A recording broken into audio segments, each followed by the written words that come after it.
প্রেমের পরিভাষা আসলে কি? ভিন্ন ভিন্ন ধরনের ব্যক্তি, ভিন্ন ভিন্ন ধরনের প্রেমী, আলোচক বিভিন্ন ধরনের পরিভাষা প্রদান করেন এই প্রেম নিয়ে। কিন্তু প্রত্যেকের মনেই কখনো কখনো এই প্রশ্ন এসেছে, এই ভালোবাসা আসলে কি? নিজের প্রিয়তমকে জয় করাই কি প্রেম? চার হাত এক হয়ে যাবার নামই কি প্রেম? নিজের আবেগ ব্যক্ত করাই কি ভালোবাসা? না, প্রেমের অর্থ কাউকে লাভ করা নয়, বরং তার মাঝে বিলীন হয়ে যাওয়া। যদি কারোর হাত ধরে থাকি, তাহলে আজীবন তার সাথে পথ চলা হলো প্রেম। প্রেম শুধুমাত্র সেটা নয় যা প্রেমী আর প্রেমিকার কেশদামে মালা বেঁধে দেয়। মাতা পিতার জন্য দিনরাত পরিশ্রম করা, নিজের পরিবারের জন্য দিনরাত পরিশ্রম করা, সেটাও প্রেম। নিজের বন্ধুদের জন্য, আপনজনের জন্য সবকিছু উজাড় করে দেওয়ার নাম হলো ভালোবাসা। নিজের মাতৃভূমির জন্য সাহসের সাথে লড়াই করা এবং আনন্দে নিজের জীবন ত্যাগ করে দেওয়াও কিন্তু প্রেমের নামান্তর। সেই জন্য যারা বুদ্ধিমান ব্যক্তি, তারা কখনো প্রেমের পরিভাষা খুঁজতে চান না, কারণ তারা জানেন যে এই প্রেম কতটা বিশাল। তারা জানেন যে এই প্রেম হলো এক বিশাল সাগর, যাকে নিজের মুঠোয় ধরে রাখা যায় না। সেই জন্য এই প্রেমের সাগরে ডুবে যান এবং সকলকে ভালোবাসতে শিখুন। যদি সবাইকে ভালোবাসতে পারেন, তাহলে তাদেরও কল্যাণ হবে যারা আপনাকে ভালোবাসে, তাদেরও কল্যাণ হবে যাদেরকে আপনি ভালোবাসেন, আর আপনারও কল্যাণ হবে। আর তখন এই মন ভালোবেসে বলবে, রাধা রাধা।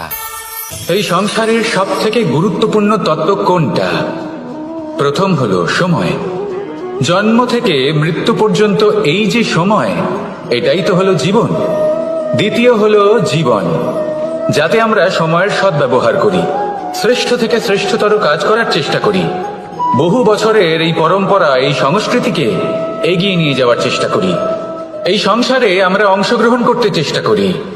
তৃতীয় হলো ধন, সেই ধন যা প্রত্যেক ব্যক্তি অর্জন করতে চেষ্টা করেন।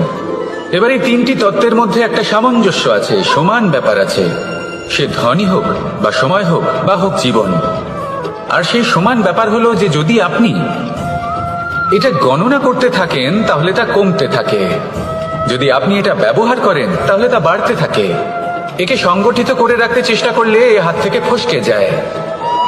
কিন্তু যদি আপনি একে সামলে রাখতে শিখে যান, তাহলে এমন কাজ করবেন যাতে সংসারের সাথে সাথে পরবর্তী প্রজন্ম লাভবান হবে।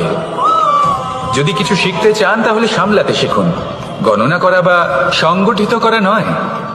আসুন আর আমার সাথে ভালোবেসে বলুন, রাধা রাধা। প্রত্যেক প্রাণী ভালোভাবে জীবন যাপন করতে চান, এটা তাদের স্বভাবে আছে এবং ভাবাটা অনুচিত নয়। কিন্তু একটা ভালো জীবনের গুরুত্বপূর্ণ অংশ কোনটা? বসবাসের স্থান, সেই স্থান যেখানে আমরা জীবন অতিবাহিত করি। এবার মানুষ ভাবতে পারেন যে একটা ভালো বাসস্থানের অর্থ কি? সেই স্থান যেখানে সহজে জল পাওয়া যায়, যেখানে শুদ্ধ বায়ু পাওয়া যায়, যেখানে আনাজ উৎপন্ন হয়। এটা জীবনযাপনের জন্য পর্যাপ্ত বটে, কিন্তু ভালো জীবনযাপনের জন্য আরো একটা কথা আপনাকে বুঝতে হবে। সাধু, জ্ঞানী, পণ্ডিত ব্যক্তি, এই সকল মহাপুরুষ, এনাদের যে বাসস্থান তা অত্যন্ত বিশেষ হয়। এখানে এক ধরনের বিশেষ ইতিবাচক শক্তি থাকে, এমন একটা স্থান যেখানে দেবতারাও বিচরণ করেন। জীবন আমরা সবাই যাপন করি, কিন্তু জীবনের উদ্দেশ্য শুধুমাত্র জীবন যাপন করা নয়। জীবনের উদ্দেশ্য হলো মুক্তি লাভ করা। আর এই সকল সাধু, জ্ঞানী, পণ্ডিত ব্যক্তি, এই সকল মহাপুরুষ আপনাকে মুক্তির পথে নিয়ে যেতে পারেন। কারণ এরা হলেন সেই মহাপুরুষ যারা নিজেদের অন্তরের বিকার, অহংকার, ক্রোধ, বিদ্বেষ, এই সকল দোষগুলিকে ত্যাগ করেছেন, এদের ওপর বিজয় লাভ করেছেন। এমনই একজন ব্যক্তি আপনাকে মুক্তির পথে নিয়ে যেতে পারে। প্রয়োজন হলো শুধুই এনাদের চিনতে পারা, এদের কথা বুঝতে পারা এবং এদের দেখানো পথে চলা। যদি আপনি এটা করতে পারেন, তাহলে এই মন প্রফুল্ল হয়ে বলবে, রাধা রাধা। সমস্ত মানুষের জীবন কিছুটা সমান হয়। মানুষ জন্মগ্রহণ করে, তারপর চলতে শেখে, জীবনে এগিয়ে চলে, বার্ধক্য লাভ করে, তারপর সমাপ্ত হয়ে যায়। কিন্তু সেই ব্যক্তিরা কারা যারা প্রকৃত অর্থে মনুষ্য জীবন যাপন করেন? এনারা হলেন সেই ব্যক্তি যারা পড়ে গেলেও আবার উঠে দাঁড়ানোর চেষ্টা করেন, নিজের ভেঙে পড়া অস্তিত্বকে আগলে নিয়ে আবার একটা আকার দেবার চেষ্টা করেন, ভগ্ন আশাকে আবার একটা নতুন দিশা দেন। অসফল হওয়ার পরেও থামেন না, আবার এগোতে থাকেন। অসফল হওয়ার পরে যদি আপনি থেমে যান তাহলে সাফল্য আপনার সামনে অপেক্ষা করে, কিন্তু আপনি তা দেখতে পান না। তাই জীবনের সংঘর্ষে অংশগ্রহণ করতে শিখুন, জীবনের সংঘর্ষ থেকে পালাবেন না। আসুন আমার সাথে ভালোবেসে বলুন, রাধা রাধা। এই বৃহৎ বৃক্ষকে দেখুন, অত্যন্ত শক্তিশালী বৃক্ষ। এটা সবারই প্রিয়, তা সে ছোট হোক বা বড়, বৃদ্ধ হোক বা জোয়ান, সবাই ভালোবাসে এই বৃক্ষকে। আর সত্যি বলতে এই বৃক্ষ সবাইকে সেবা করে, সবাইকে ফল দান করে, সবাইকে ছায়া প্রদান করে। দূর থেকে দেখে মনে হয় এর কোনো পরিচর্যার প্রয়োজনই নেই, কিন্তু একজন কুশল মালী এইভাবে ভাবেন না। তিনি সময় অন্তরে খুব খুঁটিয়ে এই গাছ নিরীক্ষণ করেন, দেখতে থাকেন। যদি কোনো এমন শাখা থাকে যা রোগগ্রস্ত, তাহলে সেটা কেটে আলাদা করে দেন। যদি এমন কোনো শাখা থাকে যা মৃত, তাহলে সেটা আলাদা করে দেন। আর এইভাবে উপযুক্ত দেখাশোনা করার কারণেই এই বৃক্ষ এইভাবে সুস্থ হয়ে থাকে, সতেজ হয়ে থাকে, সবার সেবা করতে থাকে। আপনাকেও নিজের সাথে সেটাই করতে হবে। নিজের জন্য আপনাকে একজন কুশল মালী হয়ে উঠতে হবে, রক্ষা করতে হবে নিজের শরীরের, নিজের মনের। আপনার শরীর যদি রোগগ্রস্ত হয়ে পড়ে, তাহলে ওষুধ গ্রহণ করতে হবে। যদি এই মন কোনো এক কারণে বিচলিত হয়ে পড়ে, তাহলে তার থেকে নিজেকে মুক্ত করতে হবে। আপনি যদি নিজের যত্ন নেন, তবেই এই বৃক্ষের মতো হতে পারবেন, সেই বৃক্ষ যে সবারই প্রিয়, সবাইকেই সেবা করে। আসুন আমার সাথে ভালোবেসে বলুন, রাধা রাধা। কেউ বলে জীবন খুব ক্ষণস্থায়ী, কেউ বলে জীবন হলো একটা সুন্দর স্বপ্নের মতো, আবার কেউ বলবে জীবন হলো এক কঠোর সত্য। কিন্তু জীবন আসলে কি? জীবন হলো আপনারই প্রতিবিম্ব, একটা দর্পণ। অর্থাৎ আপনি জীবনকে সেইভাবেই পাবেন যেরকম আপনি নিজেকে প্রতিপন্ন করবেন। যদি আপনি দর্পণের দিকে তাকিয়ে হাসেন, তাহলে আপনি সামনে হাসি মুখী দেখতে পাবেন। এবার যদি আপনি গম্ভীর হয়ে থাকেন, তাহলে আপনি একজন রুষ্ট ব্যক্তি দেখতে পাবেন। শেষে সব থেকে বেশি গুরুত্বপূর্ণ হলো আপনার চেষ্টা। আপনাকে সবসময় চেষ্টা করতে হবে যাতে আপনি নিজেকে প্রসন্ন এবং ইতিবাচক মনোভাবে রাখেন। এটা হলো আপনারই উত্তরদায়িত্ব, তাকে পালন করুন। এই মনকে প্রসন্ন রাখুন, এই সংসারকে সুন্দর বলে মনে হবে। আর এই মন প্রসন্ন হয়ে বলবে, রাধা রাধা। ঘৃণা, প্রেম, রেগে যাওয়া, মান ভাঙানো, ভুলে যাওয়া, এই সকল অনুভূতি মানুষের জীবনে অত্যন্ত গুরুত্বপূর্ণ। মানুষের এই অনুভূতিগুলো না থাকলে মানুষ একটা যন্ত্রের থেকে বেশি আর কিছু না। কিন্তু এই অনুভূতি আপনি ভুল দিকে চালিত করলে এরাও আপনাকে আর মানুষের মতো বাঁচতে দেবে না। যদি ঘৃণার কথা বলেন, যদি আপনি কোনো ব্যক্তিকে ঘৃণা করেন, সেটা কেন? ব্যক্তিকে ঘৃণা করবেন কেন? ঘৃণা করুন তার স্বভাবগুলিকে, সেই স্বভাবগুলিকে যা সেই ব্যক্তিকে অপ্রিয় করে তুলছে। কারণ স্বভাব পাল্টানো যায়। সেইভাবেই রাগ করুন, কিন্তু তাদের কথায়, তাদের ওপরে নয়। কারণ কথা বদলে দেওয়া সম্ভব। ভুলতে হলে ভুলুন তাদের ত্রুটি, তাদের নয়। কারণ ভুল অবশ্যই শুধরে নেওয়া যায়। প্রেম করুন তবে তাদের আত্মার সাথে, তাদের অনুভূতির সাথে, শরীরের সাথে না। কারণ শরীর হলো নশ্বর। বলুন কিন্তু খারাপ ভাবে নয়, ভালোবেসে।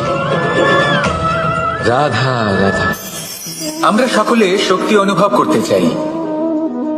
এবার যদি আপনাকে জিজ্ঞেস করা হয় যে সব থেকে বেশি শক্তির অনুভব কোথা থেকে করা সম্ভব, তখন কেউ কেউ বলবেন পুষ্টিকর আহার গ্রহণ করলে, ব্যায়াম করলে, কেউ বলবেন ধন লাভ করলে, বন্ধুদের থেকে, পরিবারের থেকে, আদি ইত্যাদি।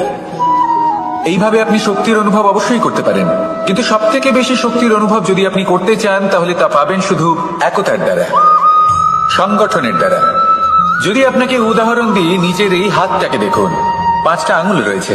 কোনো একটা বস্তুকে নিজের একটা আঙুল দ্বারা তুলে ধরার চেষ্টা করে দেখুন, বড়ই কষ্ট হবে। তখন আপনি বুঝতে পারবেন যখন এই 5টি আঙুল একত্রিত হয়, তখন কোনো কাজ কতটা সহজ হতে পারে। এটাই হলো শক্তি, একতা। সব থেকে ভালো উদাহরণ যদি আপনাকে দিই, তাহলে বাঁশি। এই বাঁশি থেকে অত্যন্ত মধুর সুর নির্গত হয় যা সবার মন প্রসন্ন করে দেয়। এই কথা সত্যি, কিন্তু এই বাঁশি আমি একটা বা দুটো আঙুল দিয়ে বাজাতে পারবো না। আমাকে প্রত্যেকটা আঙুল ব্যবহার করতেই হবে, তবেই এর থেকে মধুর সুর নির্গত হবে যা সকলকে প্রসন্ন করবে, ঠিক কিনা? ঠিক এইভাবেই যদি আপনি চান যে আপনার জীবনরূপী বাঁশি থেকেও মধুর সুর নির্গত হোক বা সবার মনকে প্রসন্ন করে তুলুক, তাহলে আপনাকেও জীবনে একতা নিয়ে আসতেই হবে। আপনি একাও কর্ম করতে পারেন, পথ চলতেও পারেন, সামনেও এগোতে পারেন, সাফল্যও লাভ করতে পারেন। কিন্তু যখন সকলে একসাথে এগোবেন, সেই পথে চলবেন, সেই কর্মই করবেন, তখন লক্ষ্যে অবশ্যই পৌঁছবেন, সাফল্য অবশ্যই লাভ করবেন। কিন্তু সেই সাফল্য এবং তার আনন্দের সংমিশ্রণটাই একটু অন্যরকম হবে।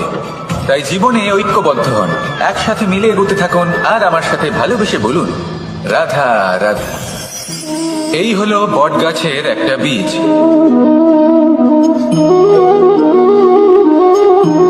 চলুন এটা রোপণ করা যাক, একটু জল দেওয়া যাক। এবার করতে পারেন, তাই অসফল হওয়ার সাথে সাথে কুখ্যাতিরও ভাগীদার হয়ে যায় সে। দ্বিতীয় পথ হলো পরিবর্তন। যদি আপনি সেই পর্বত ভাঙার পরিবর্তে তাতে সোপান তৈরি করেন, তাহলে আপনিও সেই পর্বতে উঠতে পারবেন, অন্য কেউ তাতে উঠতে পারবে, আগামী প্রজন্ম তাতে উঠতে পারবে, আর সেই আগামী প্রজন্ম সর্বদা আপনার সুনাম করবে। তাই জীবনে প্রতিশোধ নয়, পরিবর্তন বাছুন, বদলা নয়, বদল বেছে নিন। আপনার বাধা আপনার বন্ধু হয়ে যাবে। রাধা রাধা। এই সংসারের সব থেকে গুরুত্বপূর্ণ তত্ত্ব কোনটা? প্রথম হলো সময়। জন্ম থেকে মৃত্যু পর্যন্ত এই যে সময়, এটাই তো হলো জীবন। দ্বিতীয় হলো জীবন, যাতে আমরা সময়ের সদ্ব্যবহার করি, শ্রেষ্ঠ থেকে শ্রেষ্ঠতর কাজ করার চেষ্টা করি, বহু বছরের এই পরম্পরা, এই সংস্কৃতিকে এগিয়ে নিয়ে যাওয়ার চেষ্টা করি, এই সংসারে আমরা অংশগ্রহণ করতে চেষ্টা করি। তৃতীয় হলো ধন, সেই ধন যা প্রত্যেক ব্যক্তি অর্জন করতে চেষ্টা করেন। এবার এই তিনটি তত্ত্বের মধ্যে একটা সামঞ্জস্য আছে, সমান ব্যাপার আছে, সে ধনই হোক বা সময় হোক বা হোক জীবন। আর সেই সমান ব্যাপার হলো যে যদি আপনি এটা গণনা করতে থাকেন তাহলে তা কমতে থাকে, যদি আপনি এটা ব্যবহার করেন তাহলে তা বাড়তে থাকে। একে সংগঠিত করে রাখতে চেষ্টা করলে এ হাত থেকে ফসকে যায়, কিন্তু যদি আপনি একে সামলে রাখতে শিখে যান, তাহলে এমন কাজ করবেন যাতে সংসারের সাথে সাথে পরবর্তী প্রজন্ম লাভবান হবে। যদি কিছু শিখতে চান তাহলে সামলাতে শিখুন, গণনা করা বা সংগঠিত করা নয়। আসুন আর আমার সাথে ভালোবেসে বলুন, রাধা রাধা। মানুষ, এই শব্দের সূচনা হয় মন থেকে, আর সেই জন্যই হয়তো আমাদের এই মন এতটা গুরুত্বপূর্ণ। এবারে দেখুন না, আমাদের মনই সবকিছু চালনা করে। মনই সেই যে কল্পনা করে, মনই সেই যা কল্পনাকে বাস্তবে পরিণত করার জন্য পরিশ্রম করতে আমাদের প্রেরণা যোগায়।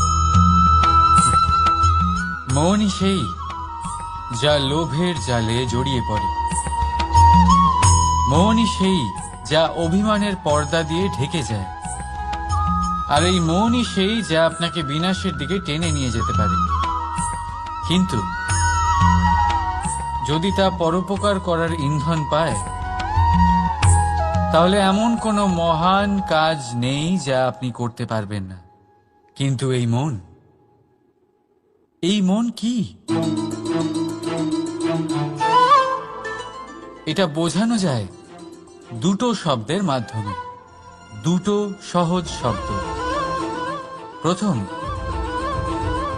একজন কুশল সেবক। দ্বিতীয়, একজন সংকটপ্রবণ মালিক।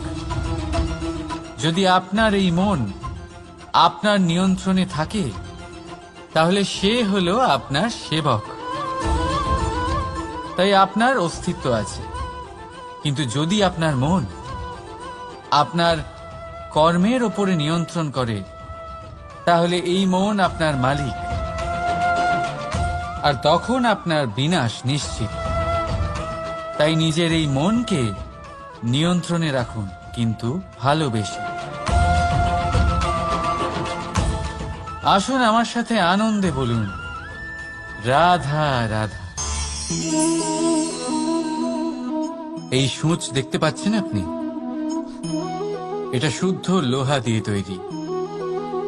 বস্ত্র সেলাই করার কাজে লাগে, অস্ত্রোপচারে কাজে লাগে। কিন্তু আপনি কি কখনো ভেবে দেখেছেন এই সূঁচ কিভাবে তৈরি হয়? লোহার এক বড় অংশকে পিটিয়ে পিটিয়ে টেনে টেনে তাকে পাতলা বানানো হয়। এরপরেই আমরা পেয়ে থাকি সূঁচ। ভাবুন, যদি লোহার টুকরোতে অনর্গল প্রহার করার ফলে একটা লোহার টুকরো সূঁচে পরিণত হয়, তাহলে আমাদের জীবনে অনর্গল চেষ্টা করার ফলে জীবনের সমস্ত অংশকে আমরা কত প্রভাবশালী কাজে পরিণত করতে পারি। শুধু প্রয়োজন দৃঢ় নিশ্চয়তা। তাহলে আসুন আমার সাথে ভালোবেসে বলুন, রাধা রাধা। বিশ্বাস, জীবনে বিশ্বাস কতটা গুরুত্বপূর্ণ। একজন স্ত্রী তার স্বামীর হাত ধরে যে কোনো জায়গায় যেতে পারেন, এর কারণ হলো বিশ্বাস। তার নিজের স্বামীর ওপরে বিশ্বাস আছে। যখন একজন মা তার ছোট বাচ্চাকে কোলে তুলে হাওয়ায় ওঠায়, তখন সেই বাচ্চা ভয়ভীত হয়ে যায় না। তার কারণ হলো বিশ্বাস। তার বিশ্বাস আছে যে তার মা তার কিচ্ছু হতে দেবে না। এক বৈদ্যের দেওয়া ঔষধ সন্তান কিছু না বুঝে শুনেই খেয়ে ফেলে।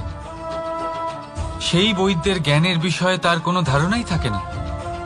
শুধু নিজের পিতার উপরে বিশ্বাস আছে যে তার পিতা তাকে খারাপ কিছুই দেবে না। যখন এই সংসারের প্রতিটা বন্ধন বিশ্বাসের উপরে দাঁড়িয়ে আছে, তাহলে কেন এই বিশ্বাসকে আমরা জীবনে আনতে পারি না? আপনি নিজেই দেখুন, এই বিশ্বাস নিজের জীবনে এনে দেখুন, সবকিছু আরো সুন্দর হয়ে যাবে। তাই ভালোবেসে বলুন, রাধা রাধা।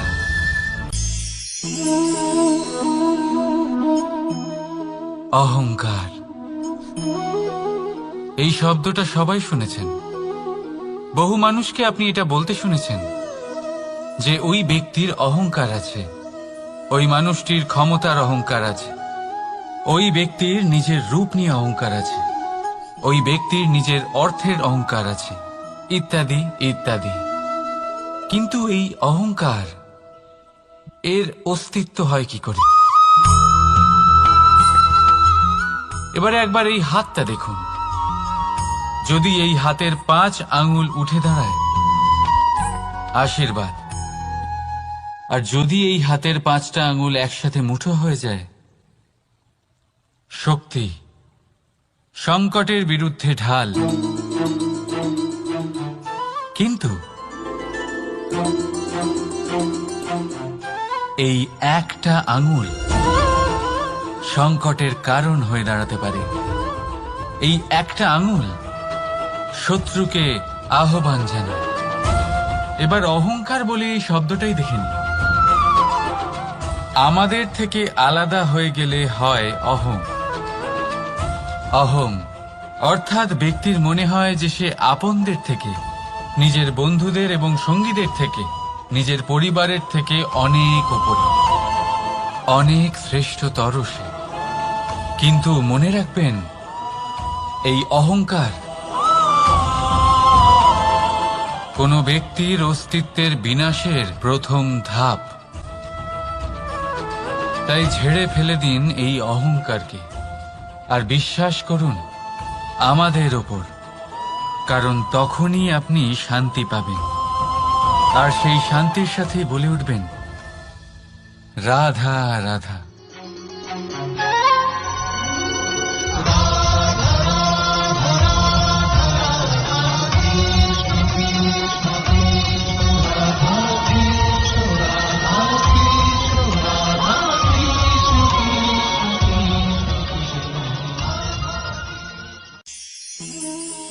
জীবনে আপনি এরকম মানুষও দেখবেন যারা এটা বলে, ভাবে, নিজেকেও বলে যে উনি সেই এমন ব্যক্তি যার মতো আমি হতে চাই। ঠিক আছে, কারোর থেকে প্রেরণা নেওয়াটা কোনো ভুল নয়, কিন্তু কখনো কখনো এই প্রেরণা গুরুত্বহীন হয়ে যায় আর আমরা শুরু করে দিই সেই ব্যক্তিকে নকল করতে। এখানেই থেমে যায় আমাদের উন্নতি। এবারে দেখুন, সংসারে শত কোটি রঙের ফুল আছে, কিন্তু তারা কখনো একে অপরকে নকল করে না। নকল করে না তাদের রং, নকল করে না তাদের সুগন্ধ। তাহলে আমরা করি কেন? প্রতিটা ব্যক্তির মধ্যে কোনো না কোনো প্রতিভা অবশ্যই থাকে, যা ফুটিয়ে তোলার সঠিক সময়ও আমাদের কাছে থাকে, কিন্তু সেই মানুষ সেই প্রতিভা নির্মাণ করার পরিবর্তে সময় নষ্ট করে অন্য কারোর মতো হওয়ার জন্য, কাউকে নকল করার জন্য। এটা করবেন না। সময়কে ব্যবহার করুন নিজের অস্তিত্ব নির্মাণ করার জন্য, কারণ কারোর ছায়া হওয়ার থেকে ভালো আপনি কারোর জন্য প্রেরণা হয়ে উঠুন। রাধা রাধা। আমরা সকলে পাথুরে রাস্তা এড়িয়ে চলি, কারণ এই পথের পাথর আমাদের যাত্রা আরো কঠিন করে তোলে, আমাদের পা আহত করে দেয়। কিন্তু একটা গুরুত্বপূর্ণ কথা আমরা ভুলেই যাই, এই কঠিন পথই না শুধু আমাদেরকে নিজেদের দুর্বলতার সাথে পরিচয় করায়, বরং আমাদের শক্ত হওয়ার প্রেরণাও দিতে থাকে। সময়ের সাথে ঠিক এমনটাই হতে থাকে। সবাই ভালো সময়ের অপেক্ষা করতে থাকেন, ভালো সময়ের জন্য পরিশ্রম করেন, তার জন্যই চিন্তা করেন, কিন্তু ভুলে যান যে ভালো সময় বহুবার আমাদের বিবেক নষ্ট করে দেয়। সেখানেই খারাপ সময় আমাদের বুদ্ধিকে সঠিক পথে চালিত করে। রাধা রাধা। ঘোড়াকে যতই প্রশিক্ষণ প্রদান করুন, তার মুখে লাগাম তো পরাতেই হবে। একজন ভালো চালক সেই ঘোড়ার লাগাম মাঝে মাঝে টেনে ধরে, তাকে সঠিক পথে চালিত করতে, যাতে সেই ঘোড়া দিগ্ভ্রান্ত না হয়। এবার একটু ভাবুন, ঠিক এরকমই হয় আমাদের মন। যদি এটা বিবেকের লাগাম দিয়ে মাঝে মাঝে আমরা টেনে না ধরি, তাহলে আমাদের এই মন দিগ্ভ্রান্ত হতে পারে।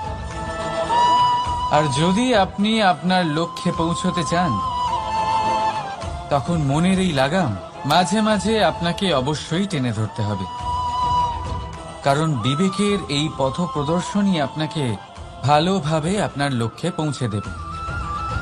মনে রাখবেন আর আমার সাথে ভালোবেসে বলবেন, রাধা রাধা। আপনি কখনো জাঁতা কল দেখেছেন? তাতে গম পেশা হয়। গমকে এমন ভাবে পেশা হয় যাতে আমরা তা খেতে পারি, জীবিত থাকতে পারি। আর যদি আপনি মন দিয়ে দেখেন, তাহলে কলের নিচের অংশ কখনো ঘোরে না, শুধুমাত্র উপরের অংশই ঘোরে। আর তবেই তা গম পিষতে পারে, আর তবেই রুটি তৈরি হতে পারে। কিন্তু ভেবে দেখুন, যদি কলের দুটো অংশই ঘুরতে থাকে তাহলে কি হবে? তা গম পেশার বদলে একে অপরকে পিষে নিজেদের অস্তিত্ব শেষ করে দেবে। তাই জীবনে কোনো কাজ যখন মন আর মস্তিষ্ক মিশিয়ে করা হয়, তখনই তা সম্পন্ন হয়। কিন্তু যখন বিষয় হলো ভক্তির, তখন মস্তিষ্কের যুক্তির মৌন থাকা প্রয়োজন। আর যখন বিষয় হলো কর্ম আর ন্যায়, তখন মনের আবেগের মৌন থাকা প্রয়োজন। তাই মন আর মস্তিষ্কের এই সম্মিলনে সতর্ক থাকবেন। একসাথে অবশ্যই চলবে, কিন্তু একে অপরের বাধা যেন না হয়ে দাঁড়ায়। রাধা রাধা। আমি একটা এমন শব্দ যার অনেকগুলি মানে হয়, যার আসল অর্থ হল অহং। যদি আপনি কথা বলেন সৃষ্টির নির্মাণ নিয়ে, তাহলে আমি ব্রহ্মদেব হয়ে সৃষ্টির নির্মাণ করবে। যদি আপনি কথা বলেন প্রলয়ের, তাহলে সেই আমি মহাদেব হয়ে বিনাশ করবে। এই আমি সঙ্গতিপূর্ণ, কিন্তু শুধু ততক্ষণ যতক্ষণ আপনি এটা সবার সাথে ভাগ করছেন। কিন্তু আমরা বহুবার এর মানে বুঝতে পারি না। এই অহংকে সীমিত করে দিই একটা ব্যক্তি অবধি, শুধু নিজে। আর তখনই জেগে ওঠে অহংকার, যাতে প্রাধান্য পায় শুধুমাত্র আমি, আমরা নয়। আর একজন ব্যক্তি একা না উৎপাদন করতে পারে আর না করতে পারে সৃজন। এবারে দেখুন, বৃষ্টির এক ফোঁটা, তারও অস্তিত্ব আছে, কিন্তু তা ধরিত্রীতে পড়লেই সমাপ্ত হয়ে যায়। কিন্তু যখন ফোঁটাগুলি একসাথে পড়ে, তখন শুরু হয় বর্ষা, আর তখনই তৈরি হয় ধারা। রাধা রাধা।